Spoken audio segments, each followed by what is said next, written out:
लिया गया सवाल है। इसमें 3 चैप्टर से सवाल लिया गया है। पहला सवाल कि 1500 रुपया का 80% कितना होगा, प्रतिशत का सवाल है, परसेंटेज का। दूसरा सवाल मूलधन बराबर 200 रुपया, समय 2 वर्ष, टाइम, दर, रेट यानी 5% वार्षिक, तो ब्याज ज्ञात कीजिए, साधारण ब्याज का सवाल है। तीसरा सवाल यदि क्रय मूल्य 200 रुपया और लाभ 5%, तो विक्रय मूल्य ज्ञात कीजिए। आइए तीनों सवाल के समझेंगे छोटे बच्चे, आराम से देखिएगा, रिवीजन हो जाएगा।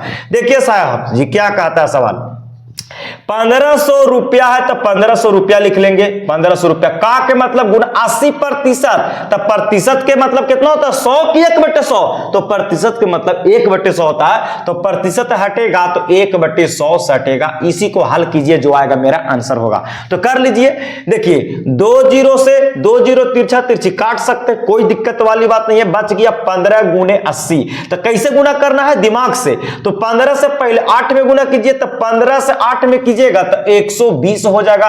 लेकिन 8 में गुना किया, 1 0 यहां पे बच गया बच्चा, तो 1 0 और बैठा दीजिए। 1200 रुपया मेरा राइट आंसर होगा। मानो 1500 रुपया का अगर हम 80% निकालते हैं तो 1200 रुपया होगा। ना कहेगा कोई ए भाई हमारे 1500 रुपया, तो 1500 रुपया के 80% हम मंदिर बनाने में दान दे दिए, तो कितना रुपया दान दिए, यानी 1500 का 80% 1200 रुपया मैंने दान दे दिया। ऐसे सवाल पूछ सकता है कोई आपसे।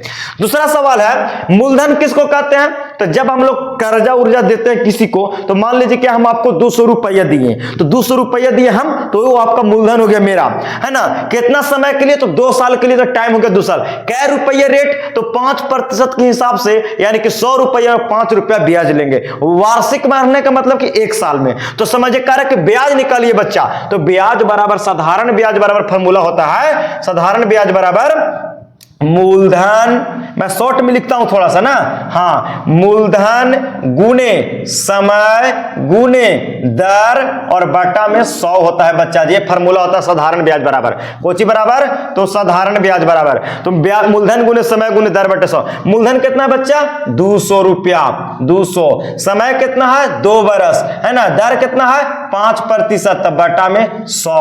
अब इसी को हल कीजिए ना बच्चा, जो आएगा मेरा वही ब्याज निकल जाएगा। तो 100 से 200 कटेगा 2 बार में, 2 से 2 में गुना कीजिएगा तो 2 दूनी 4, 4 पचे 20 रुपया मेरा 2 साल में ब्याज होगा बच्चों। यही मेरा सवाल का उत्तर हो गया।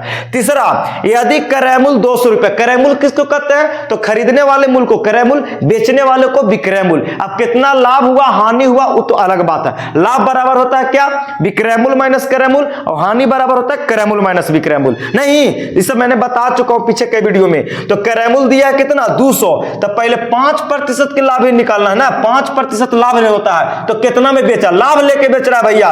तो पहले क्या कीजिए इसको हल करने के लिए भैया जी, कि लाभ निकालिए पहले लाभ। तो लाभ कैसे निकाले सर, कितना लाभ कमाया, कितना रुपया, तो 200 रुपया था, 200 रुपया, तो 200 रुपया के 5% लाभ लिया है, तो 5% पहले लाभ निकाल लीजिए 200 का। तो 200 का 5% हटेगा तो 1/100 होता है।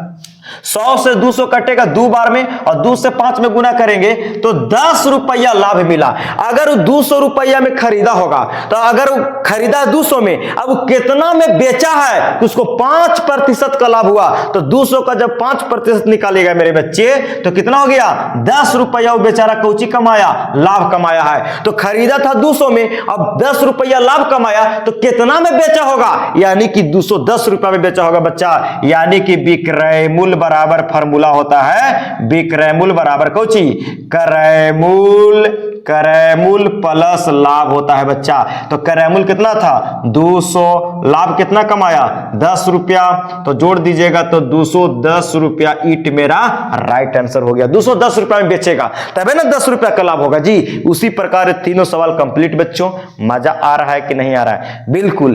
तब तक के लिए सभी को धन्यवाद देता हूं। इसी तरीके से वीडियो को देखते रहिए, शेयर करते रहिए। सभी को आभार हूं। आप लोग का भी फर्ज बनता है कि सर को ज्यादा से ज्यादा सपोर्ट करें, है ना। आपसे कोई रुपया पैसा नहीं ले रहा हूं बच्चा, आपका एक लाइक और एक शेयर करने से ही आप और शेयर कीजिए, ताकि उससे भी फेसबुक तो मुझे पैसा देती है ना। चलिए, आप लोग के देखने के लिए धन्यवाद। Okay, bye bye.